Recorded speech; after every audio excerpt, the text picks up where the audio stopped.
What is the time, lady, in the whatever row that is? 11:49. I've got one more minute, but I've got no one else after me, and I started a little bit late. By the way, if you notice in your manuals in front of you, today my name is Luke Thomas. That's not my name. It's Luke Michael Howard. My badge says it on the screen, and tomorrow at my talk, it's Luke Howard. I don't know who this Luke Thomas is. I think he's in the Witness Protection Program.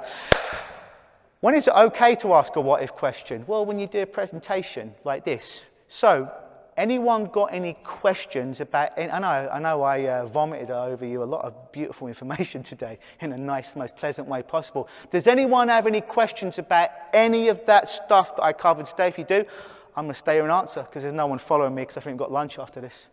You can just put your hand up and I'll come. Yes, lady, right there. I saw you as well. Lady, then I saw you. Yes, this lady. You mentioned at the end, the better, the same, or worse. Yeah. What is your initial reaction? You're a fucking liar, is my initial reaction. It's true. And they laugh because they know what to expect. The lady asked if a client's come to me and I asked them if the problem on session 2 or subsequent sessions is better, worse, or the same. If they say better, it's good. If they say worse, I can still work with that. If it's the same, it's a problem because there's a pattern of chronicity that's operating. It might be the one we're talking about. So typically I'll do that. And sometimes that kind of provocative language, but said with a little wry smile, is enough to collapse it right there. Oh, you know what? Yeah, now that I think about it, you know that anxiety was a 9. Yeah, you know what? It was a 2.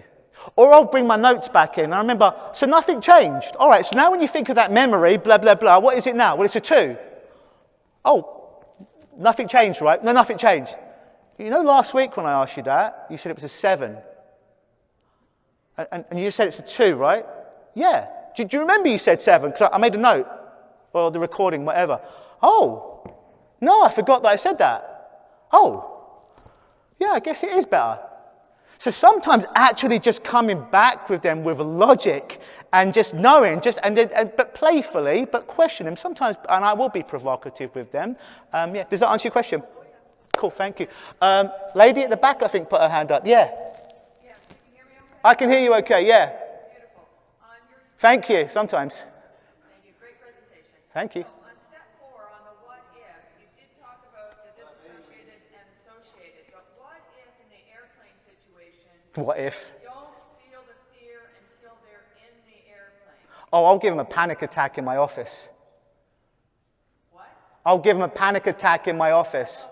I'll prod it and I'll make sure they feel it. Because here's one thing I know doing this for 23 years. If they're dissociated from the problem in my office, I cannot collapse it. I cannot help them or aid them in collapsing it themselves. Because I don't believe I'm doing any work. I believe they're doing the work. I'm just guiding them. They need to be in it. Because even if we just take away all the hocus pocus and nonsense, if we look at neuroscience, the only way to collapse it is to be inside it. It's got to be lit up. If it's not lit up, it's almost like trying to be a fighter, right? And you've never had a fight, you've never sparred with anyone, you're a boxer or an MMA fighter, and all you do in your room is you hit the air, but you never spar or you never fight with someone, and now we put you in the UFC, or now we put you in a real fight. It doesn't matter how often you were punching air or a bag, if you haven't trained with real bodies, you're going to get your ass kicked. So I'd rather them getting their ass kicked in an ethical way in my office so we can nuke it versus them getting their ass kicked out in the real world and being in danger. Does that make sense? Yeah, so are you saying that you've never had a client that you couldn't get back into the association? First of all, I don't make a client do anything.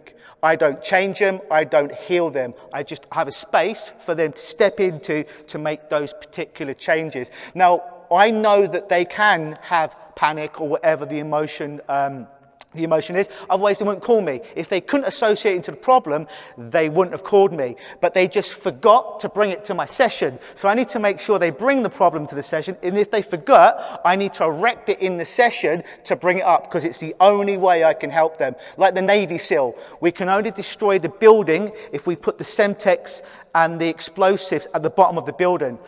Not so much if we put a few miles away. We need to be inside the building in order to collapse it through neuroscience. Does that make sense? Okay. Cool. I think the gentleman there had a question. Oh, Ladies and gentlemen, if you've got any more questions, grab me up. I'm Luke Michael Howard of Lukenosis, Hypnosis. So we've got another talk here tomorrow at 2:30 on the Hawaiian shamanistic healing principles of Huna. So join me. Again, I'll be walking around. Ask me any questions that you want. It's been a pleasure. Thank you so much. And always believe.